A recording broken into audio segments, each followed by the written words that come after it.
नमस्कार. मी संदीप कदम, राहणार शिरसगाव काटा, तालुका शिरूर, जिल्हा पुणे. आमची वडिलार्जित शेती व्यवसाय आहे. पहिला सुरुवातीला माझ्याकडं मेसी फर्ग्युसन ट्रॅक्टर होता. त्यावेळेस मी सिंगल पल्टी वापरत होतो. तो 20 वर्ष वापरला. त्यानंतर 2008ला हा जॉन डिअर घेतला. तो आत्तापर्यंत वापरतोय.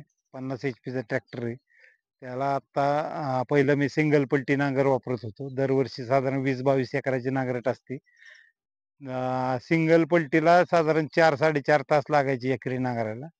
हे साधारण 2.5 ते 3 तासात एकर निघतो. लेमकेन घेतल्यापासून डबल पल्टी घेतल्यापासून मला एका पाहुण्यांनी सांगितलं की डबल पल्टी चांगला उरकतंय रान आणि मेहनत चांगली होती. म्हणून मग लेमकेनकडे घेतलं. लेमकेनचा नांगर घेतलाय. हा घेतल्यापासून डिझेलमध्ये बराच बचत झाली आणि रानाची मेहनत चांगली होऊन वेळेची बचत झाली. हां. साहेब, आपला एक इतर शेतकऱ्यांसाठी काय सल्ला असेल की आता जे मार्केटमध्ये ट्रॅक्टर वापरतायत, हं.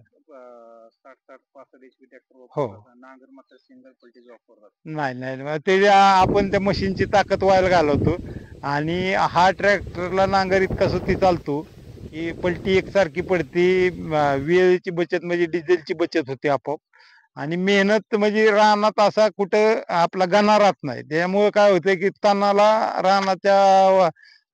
रानात तण उगवण्याला बी फरक होतोय चांगला आणि व्यवस्थित पलटी झाल्यामुळे रानाची मशागत चांगली होऊन जाते. तुमचं असं म्हणणं आहे की हरकत नाही लेमकेनकडे जायला. शेतकऱ्यांची काय म्हणजे लेमकेनकडे वळावं शेतकऱ्यांनी ही आमची इच्छा आहे. म्हणजे मी तर वळलोय, तुम्ही पण विचार करावा. धन्यवाद साहेब, चल. छान बोलले.